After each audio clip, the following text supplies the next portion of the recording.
সালাম আলাইকুম। দেখেন আমরা এখন হচ্ছে কি যেই তথ্যগুলো দিচ্ছি এগুলো হচ্ছে সর্বশেষ প্রাপ্ত ভোটের যে ফলাফল থাকে সেখান থেকে। এমন না যে শতভাগ হয়ে গেছে। শুধুমাত্র শতভাগের মধ্যে হচ্ছে হাসনাত আবদুল্লার যে এরিয়া ওইটা শতভাগ হয়েছে। তো যাই হোক, ঢাকা ৮ আসন সবার নজরে ছিল, তাই না? যে এখানে দাদা নাতি টাইপ মির্জা আব্বাস এবং নাসিরুদ্দিন পাটোয়ারির মধ্যে যেই নির্বাচনী হাস্যরস কৌতুক বা আমার কাছে মনে হয়েছে নাসিরুদ্দিন পাটোয়ারি খালি গুতাইতো। মির্জা আব্বাস সাহেব যেহেতু ধৈর্যশীল মানুষ, নাসিরুদ্দিন পাটোয়ারি যদি তার বিরুদ্ধে নির্বাচন না করত, আব্বাস সাহেবের ধৈর্য নিয়ে মানে মানুষের আইডিয়া হইতো না। যে কোনো মানুষ এটা বুঝতো যে নাসিরুদ্দিন পাটোয়ারি মির্জা আব্বাসকে উস্কাচ্ছে। এমনকি তিনি বলতেন যে ও চায় আমি তারে মারি বা আমার পোলাফাইন তারে মারুক। যে সে প্রতিদিনই বলে যে আমাকে মারো, আমাকে মারো। কেন? কারণ হচ্ছে সে এমন এমন বক্তব্য দেয় মির্জা আব্বাসকে নিয়ে, যে বক্তব্যগুলো দিছে, তো যে কোনো একটা হিট যদি হয়ে যেত, তার উপর একটা থাপ্পড় টাপড় পড়তো, তো কি হতো, একটা সিম্প্যাথেটিক একটা সিচুয়েশন তৈরি হতো। যাই হোক, কিছুক্ষণ আগে একটা নিউজ দিয়েছিলাম, নাসিরুদ্দিন পাটোয়ারি মির্জা আব্বাসকে মোটামুটি একটা কি বলা হচ্ছে টেক্কা দিয়ে ফেলেছিল। কিন্তু এখানে খেয়াল রাখতে হবে যে প্রত্যেকটা কেন্দ্রে যারা এখানে প্রার্থী আছেন তাদের নিজস্ব এলাকা, অপর এলাকা থাকে।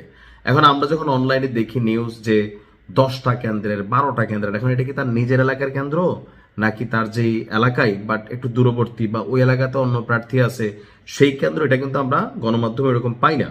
তবে আমি যখন নিউজটি করছি, ঢাকা ৮ আসনে মোট 12টি কেন্দ্রের প্রাথমিক ফলাফল চলে এসেছে।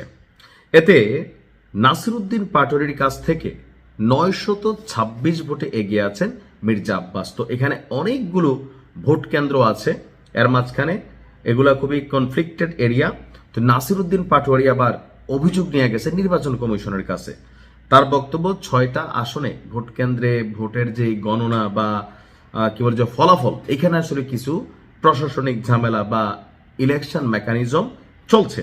তো এইটা বাংলাদেশে চলে, যে ফেল করতে যা থাকে তার মাথার মধ্যে নানান চিন্তা আসে, আর যে জয় পায় তিনি চুপ থাকেন। তবে মির্জা আব্বাসকে আপনার ভোটের দিকে এগিয়ে দিয়েছে নাসিরুদ্দিন পাটোয়ারি। এখন অনেকে বলবেন যে কিভাবে? কারণ হচ্ছে মির্জা আব্বাসকে নিয়ে নাসিরুদ্দিন পাটোয়ারি প্রতিদিন যতগুলা কথা বলেছেন, সাধারণ মানুষের কাছে নাসিরুদ্দিন পাটোয়ারিকে নিয়ে নেগেটিভিটি তৈরি হয়েছে। আর বিএনপির তো একটা বড় ফ্যান বেস আছে, সেটা আলাদা। কিন্তু আম জনতার মধ্যে যে মির্জা আব্বাস যে ধৈর্য দেখিয়েছেন, সংযম দেখিয়েছেন, সেই জায়গাতে সবার কাছে মনে হচ্ছে যে না, লোকটার ধৈর্য আছে, প্লাস তার রাজনৈতিক একটা ব্যাকগ্রাউন্ড তো আছেই। আমি যখন নিউজটি করছি, বেসরকারি প্রাপ্ত ফলাফল অনুযায়ী ঢাকা ৮ আসনের 12টি কেন্দ্রে 7,423টি ভোট পেয়েছে মির্জা আব্বাস। অন্যদিকে নাসিরুদ্দিন পাটোয়ারি পেয়েছে 6,497টি, অর্থাৎ 926টি। তো আপনার সব মিলিয়ে এখানে, যাই হোক, এখনো এখানে অনেকগুলো আসনের ফলাফল বাকি। তবে আমার প্রেডিকশন বলে এই আসনে মির্জা আব্বাসই জয়ী হবে। দিন শেষে রাজনীতিতে লিগেসি একটা ইস্যু। হুট করে উড়ে এসে জুড়ে বসে এমপি হওয়া যায় না। এখন কিছু জায়গা হচ্ছে কপাল, হাসনাত আবদুল্লার পুরাটাই কপাল। মঞ্জুরুল হাসান মুন্সি তিনি এখান থেকে ছিটকে গেছিলেন, কিন্তু দেখেন বিপরীতে ট্রাক 26,000 ভোট কিন্তু পেয়ে গেছে গণ অধিকার পরিষদের যে প্রার্থী। তো সবকিছু মিলিয়ে দেখা যাক কি হয়। তবে নাসির পাটোয়ারি আমার মনে হয় না যে তিনি এখানে জিতবেন। তারপরে ভোটের ফলাফল সময় বলে দিবে। বাট মির্জা আব্বাস এগিয়ে গেলেন। ভালো থাকুন। আসসালামু আলাইকুম।